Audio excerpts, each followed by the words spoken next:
I'd like to call up my other great friend here today, Ambassador Lincoln Bloomfield. The ambassador, those of us who refer to him ambassador because we also refer to him as Link or Lincoln, it's a great first name. Lincoln, we're very proud of that first name for you. It sort of is reflective of the atmosphere we're in today, okay? Harkening back to our former President Lincoln, former Assistant Secretary of State for Political and Military Affairs. He has served in 5 administrations in different capacities. He's Chairman Emeritus of the Stimson Center.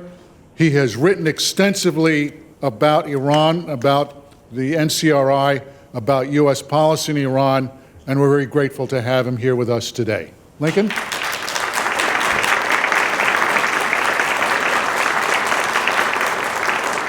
Well, thank you very much. Thank you, Mark, for that kind introduction, and good afternoon, everyone. I want to say, particularly to the Organization of Iranian American Communities, thanks for hosting, and for all of those who work in Senate offices, thank you for your public service. I will try to, I'm the second to last speaker, I'll try to make it worth your while and say some things you might not have heard. Of course, we're here to talk about Iran, a great nation of 80 million people with so much potential, and a dictatorship that has somehow managed to stay in power for 40 years. Now, here in the United States, I think all of us take a lot of pride in the things that we do that are #1 in the world. We have the strongest economy, at least for the time being. We have the strongest military. These are points of pride for Americans. But even now, we talk about rising competitors in the world. But the regime in Iran holds one title that I find remarkable, and it merits some comment for many reasons. Now, last Friday, U.S. Ambassador Nathan Sales, who is the counterterrorism coordinator at the U.S. Department of State, gave a press conference at which he released the annual 2018 country reports on terrorism. These come out every year. This is the official account of terrorist groups around the world and countries. Iran was named, no surprise, the world's leading state sponsor of terrorism. But Ambassador Sales said something else that really got my attention. He said Iran has led the world in state-sponsored terrorism every year since 1984. Now think about that.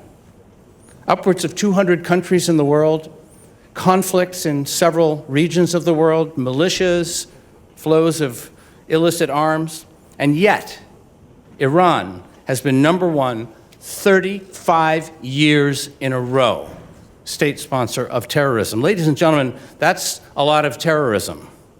And when you look closely at this regime, it is run by many of the same people who were in power back then. The young Revolutionary Guard officer who first trained Hezbollah fighters in the Bekaa Valley of Lebanon in the early 1980s and oversaw the bombing of the U.S. Marine barracks in 1983 became President Rouhani's defense minister. The young cleric who imposed a new rule within the Iranian army in 1979, forcing all women to wear the hijab, mandatory hijab, is today the president of Iran, Hassan Rouhani. And the man who is alleged to have authorized the 2 most deadly bombings in the history of Argentina in 1992 and 94 is none other than the current supreme leader of Iran, Ayatollah Ali Khamenei. So with 35 years of sponsoring terrorism, I could go on and on all day. But I mention this not to state the obvious, but to ask all of you to think how we in Washington are responding to this unrelenting source of terrorist violence. In the past year, we've seen more and more Syrian families bombed out of their homes as the Iranian Quds Force and their Shia militias complete the destruction of that country. Shia militias loyal to Tehran have been threatening the unity and the stability of Iraq, which is trying to unify the security forces. International shipping and the world's energy supply have been repeatedly targeted by Iranian maritime Revolutionary Guard forces. Houthi militia in Yemen have been shooting more than 200 ballistic missiles into civilian-populated areas of Saudi Arabia and most recently, of course, the deadly attack on the Saudi oil supply. And what was the reaction from the Iran watchers in Washington? From many of them, think about it. It's America's fault because we did not remain in the nuclear accord. It's Washington's fault because we're squeezing Iran too hard economically, and we're not giving them a diplomatic face-saving off-ramp to come and talk to us about it. It's our fault because we aren't showing Iran enough respect. Yes, it is all our fault, ladies and gentlemen. We have undermined the moderates in Iran, and we've strengthened the hardliners. All of the tension in the region emanating from Tehran is because there are warmongers in Washington. Does that sound familiar? That's what we've been hearing. It's a curious phenomenon. I have to say, the way our Iran watchers and media correspondents cover this deadly and lawless regime, indeed the way many of our government have for years talked about the regime, I find it very curious indeed. Now recently, the OIAC sponsored a 10-part video series of documentary history and interviews about the organized resistance, the National Council of Resistance of Iran, headquartered in Paris, and the MEK, Mujahideen Ikhalq, which is now resident in Albania. I was pleased to be interviewed for that series about my research. The title of the series was Iran, the Untold Story. I think you'll be surprised by many of the facts in those episodes. I urge you to look them up on the web. But having examined this regime now for many years, I have concluded that there's much, much more of an untold story about this violent but very clever regime. And the inside story explains how a small cabal of brutal men, and they're all men, could commit aggression against the whole world for 4 decades and still hold on to power. And, remarkably, have many people in Washington willing to make excuses for them. I believe that future historians will change the narrative about the Tehran regime once the untold story comes to light. They will say that while Ayatollah Khomeini was greeted as a hero when he arrived home from exile in early 1979, once he imposed a new form of dictatorship, he was almost driven out of the country by the people of Iran 2 years later, just like the Shah. And the only reason he survived was by deadly force against his own people. They will say that even though Saddam Hussein's Iraq invaded Iran in September 1980 and launched a long war, Khomeini instigated the war with a low-level campaign of bombings and assassinations in southern Iraq. And he was calling for the overthrow of Saddam Hussein in the year and a half before the Iraqis invaded Iran. Now, I'm not apologizing for either side, but there's a deeper story there. Historians will say that Khomeini invited Soviet KGB agents to Tehran in the early 1980s to train his regime in secret intelligence methods, perhaps many of the methods we're talking about today, because their internal opposition, even though they were being jailed, tortured, and executed, would not remain silent, would not back down. And so they reached out to the Soviet Union for help. They will say that the reason Ayatollah Ali Khamenei became the second supreme leader is that the leading Ayatollah at the time that Khomeini was near death, Montazeri, had complained too much about the massacre of 30,000 political prisoners in 1988, none of whom faced the death penalty. This crime against humanity is only now being investigated by the international community, and many leading regime figures today have blood on their hands from the 1988 atrocity. Historians will say that the reason Iran started a nuclear program, is the enrichment program, is not because they had a plan to use nuclear weapons for national security, but because Supreme Leader Ali Khamenei lacked charisma and support throughout the Shia populations of the Middle East. He needed a nuclear weapons program to deter not only external threats, but internal threats to the regime's power.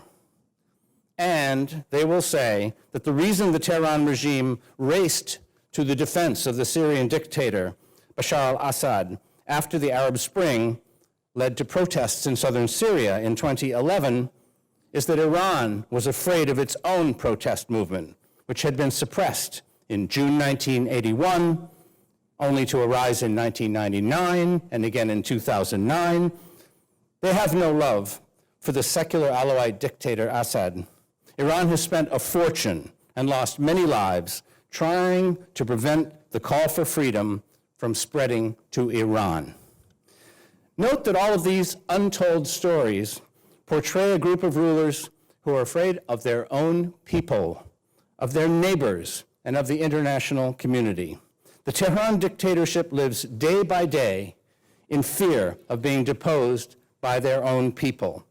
This regime is illegitimate and indeed has never been legitimate. They shot their way to power and have continually brutalized their people and ruled with fear ever since. Now, of course, we've seen the nationwide protests calling for political change since December of 2017.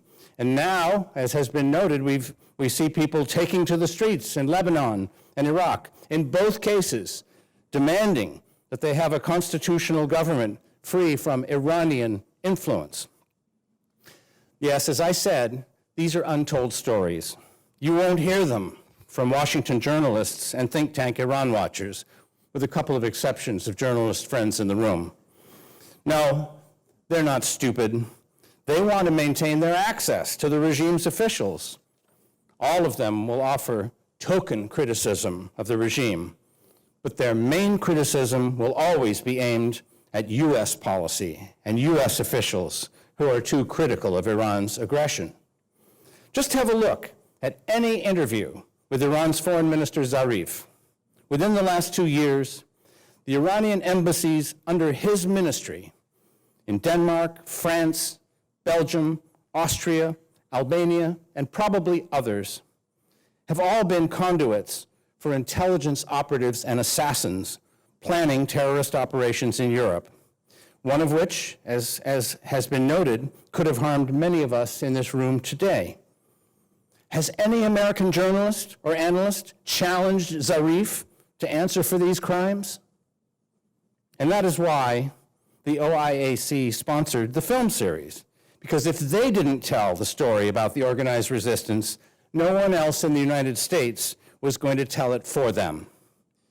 Now, you may have heard people say that the MEK was a terrorist group, and even a cult with a secretive culture, a strange Marxist Islamic ideology. Now, just Google MEK, and you should find hundreds of articles repeating characterizations of this kind. These allegations became so commonplace over the years that many in the US government assumed they must be true. But they were not true. I and others have published research definitively debunking these toxic descriptions, which have been promoted for many years by Tehran's robust propaganda operation. You can read the evidence, which is overwhelming, including the results of major court cases in France, the UK, the EU, and the United States, all of which found no terrorism by the MEK or the NCRI. The question I would pose to you today is why? Why was it necessary for the Tehran regime to portray its political opponents as terrorists and a cult? The answer is quite simple. Would you believe anything a terrorist told you about the Iranian regime's own transgressions? Would you listen to the opinions and personal stories of someone you thought was part of a strange cult? No, you would not. And indeed, the dictatorship in Iran has succeeded in convincing much of Washington not to believe a word they hear from the NCRI or MEK. And this has gone on for many years. So again, ask yourself why. What is it the NCRI and MEK have to say that Tehran is so desperate for you not to hear? I will let them speak for themselves. But be sure and check out the NCRI's 10-point plan, as Mark just said, for the future of Iran. If you want to understand the history and politics of 40 years of tyranny in Iran, you must listen to what the regime's most dedicated opponents have to say. A good start for congressional staff members here today would be to introduce yourselves to your fellow Americans from the OIAC who sponsored this event. Ask them how they became involved. Every one of them has a story. And believe me when I tell you, there are thousands upon thousands of Iranians inside and outside of Iran with similar stories. And they have remained untold for far too long. So let us all work to peel away the propaganda from Tehran and let the untold story, the true story of heartbreaking loss and trauma by the brutal regime in Tehran, determined to demonize and thereby silence advocates for a free Iran, finally see the light of day. Then it will be time for the truly guilty party, the world's leading state sponsor of terrorism, the world's leading source of international tension, the world's most prolific practitioner of executions per capita with no due process, namely the regime in Tehran, to account for all of their crimes. Thank you.